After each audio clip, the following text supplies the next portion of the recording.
Bună, prieteni! Bine ați venit la un nou episod din Illegal Tuners. Eu sunt Andrei și astăzi vreau să vă vorbesc despre ce anume trebuie să cauți în momentul în care vrei să-ți cumperi un Audi A6 C6. Motorizarea, să zicem că nu este chiar foarte importantă. Am să vă vorbesc despre micile detalii pe care trebuie să le luați în considerare, cât vă vor costa acele mici detalii și totuși se va demonstra că nu sunt chiar atât de ieftine și nu sunt chiar atât de mici. Cel mai bine ar fi să încep cu motorul. Eu am avut un Audi V6 de 2.5 timp de 5 ani.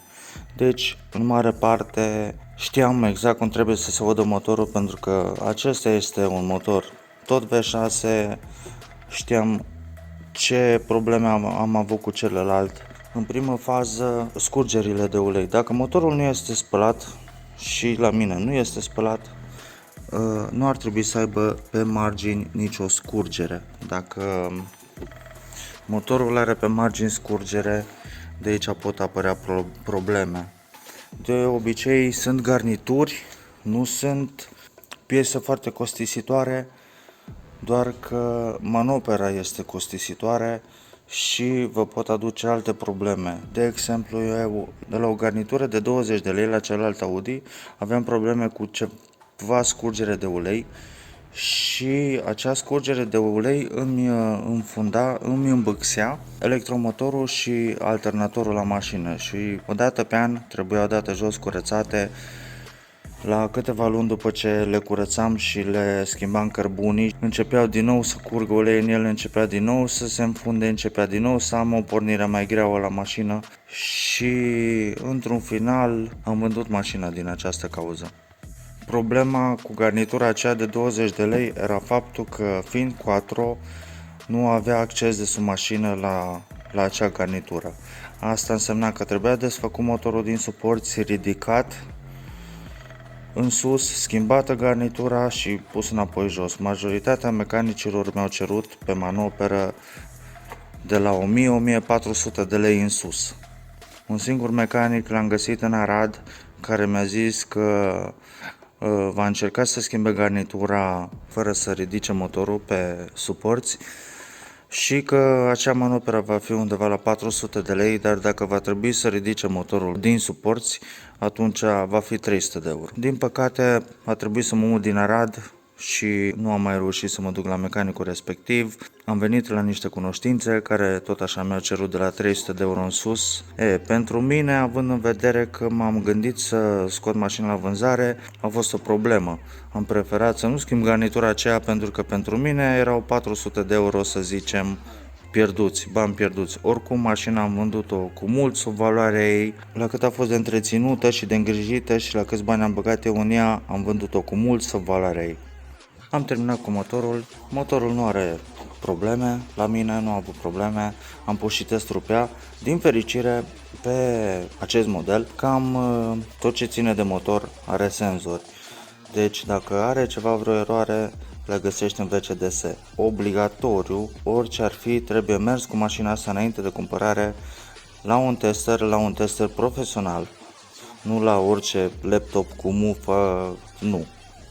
Trebuie mers, dacă nu la reprezentanță la Audi, acolo vă costă cam 150 de lei, din câte știu eu, ca să pun testul pe mașină, dar puteți să mergeți la alt service.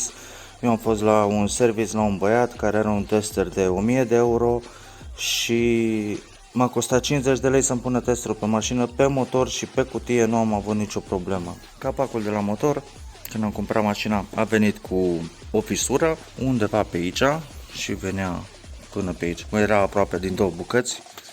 Ca să-l schimb, m-a costat 100 de lei. Trebuie să ținem cont și de faptul că decât să plătim 100-150 de lei pe un capac fără siglă, mai bine plătim 200 de lei pe un capac cu siglă și de obicei siglele de pe capace se găsesc foarte rar. Sigla aceasta are 16,5 cm lungime și lățime nu știu exact, dar Dacă are 16,5 ceva de genul lungime, atunci e inevitabil se potrivește. Cea de la portbagaj nu se potrivește, că este de 17,5 sau 18 ceva de genul, cea de pe față nici atâta, că e și mai mare. Nu știu dacă se potrivește de pe modelele mai vechi de Audi, gen Audi 80, Audi 100, cea de pe portbagaj, dar cutia, după cum puteți vedea, este automată. Este cea în 6 trepte, parking reverse, neutru, drive și sport. Acum, ea și în drive și în sport trebuie să schimbe foarte lejer. În drive, cel puțin, dacă nu este în turații mari, trebuie să schimbe insesizabil. Acum, nici la interiorul mașinii și nici în exteriorul mașinii nu trebuie să se audă nimic. Ea trebuie să schimbe foarte lejer, aproape insesizabil, inclusiv pe sport, unde merge în turații mari, unde este turbina tot timpul pornită, unde este pregătită de depășire și de bruscat. Cutia va schimba foarte lejer. În momentul în care o calci în podea, să zicem că suntem între a patra și mergem undeva la între 1500 și 2000 de ture și o calci dintr-o dată până în podea. Acel kickdown ar trebui să schimbe rapoartele dintre a patra între a doua, evident după cam o secundă de așteptat, și va pleca din turație de gen 3000 sau peste 3000.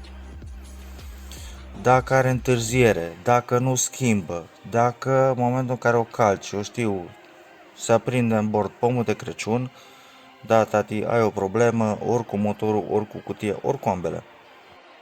Eu am văzut o mașină la București, un 3.7 benzină cu GPL. Am trecut-o de pe GPL pe benzină, am lăsat-o un pic să meargă și am încălcat-o dintr-o dată. În prima fază am așteptat cam 3 secunde să se întâmple ceva și primul lucru care s-a întâmplat, s-a aprins bordul de Crăciun.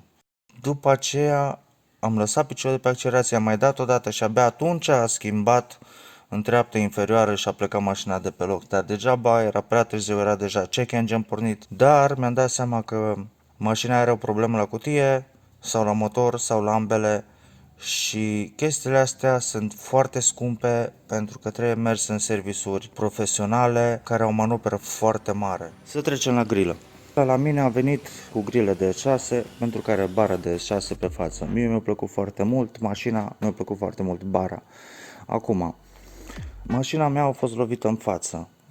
Grila a fost destul de spartă și reparată, făcută să fie puțin estetic pentru vânzare. Când am cumpărat mașina am zis, dă-o dracului de grilă, nu e nicio problemă, o schimb 300 de lei cât poate să mă coste. Am descoperit totuși că o grilă de S6 în cel mai rău caz este 900 de lei și pleacă de la 900 de lei încolo spre 1400-1600 de lei. Trebuie grila luată în considerare, totuși sunt 300 de euro sau 200 de euro care vin la prețul mașinii după ce cumpăra mașina. Și aici, ori negociezi la preț, ori este pierderea ta ca și bani, este o investiție în mașină, investiție pe care nu o să mai recuperezi niciodată. Evident, eu când o să vând mașina o să vând cu grila asta. Căpăcelul de la Cârlig, mașina nu a venit cu el. M-am chinuit vreo lună de zile ca să-l găsesc, evident că nu l-am găsit, am dat mai multe comenzi, mi-au venit alte mărimi, aceeași formă, dar alte mărimi. Într-un final am păstrat unul dintre căpăcelele care mi-a venit de pe o comandă și la un polizor i-am dat eu forma, nu este cea mai perfectă formă, dar după o să duc mașina la vopsit și o să-i dea vopsitorul cu un pic de kit, un pic de vopsea, nu cred că o să mai vadă așa de mare diferența. Altă problemă la mine au fost becurile acestea de pe bara de 6. Tot așa când am cumpărat mașina, am zis nu e nicio problemă, se găsește de cumpărat, eu știu 200 de lei, 300 de lei la dezmembrări. De fapt este 750 de lei cel mai ieftin, nou. Dacă îl cumperi nou trebuie să iei în considerare faptul că sticla din acesta va fi perfectă și sticla din acesta va fi mătuită sau prăfuită pe interior. Încă nu știu ce o să fac dacă îl polișez și îl curăț pe interior, îl desfac și îl curăț pe interior sau trebuie să le cumpăr pe amândouă. 1500 de lei amândouă. După cum puteți vedea, diferite probleme, greșeli la mașină care trebuie remediate. Dacă stai să iei în considerare, fiecare piesă care o vopsești la mașină este între 100 de lei și 400 de lei, depinde de cât este de profesor vopsitorul respectiv, Dacă ți prieten, dacă ți neam, dacă nu ții, trebuie refăcută bara, revopsită din nou. Capota, a venit cu o problemă aici, o crăpătură, cum a fost lovită în față. Capota a fost revopsită. Acum s-ar putea să o duc la un polish sau ceva să îi scoată urmele de kit, dar nu este o problemă foarte gravă. Ideea este că 100-200 de lei, să zici 50 de euro, vor fi în plus la cheltuiala cu mașina asta. A fost vopsită de un profesionist, foarte profesionist, după cum se poate vedea, că vopseaua a curs de pe capotă. Deci a fost cel mai tata lor posibil om vopsitor.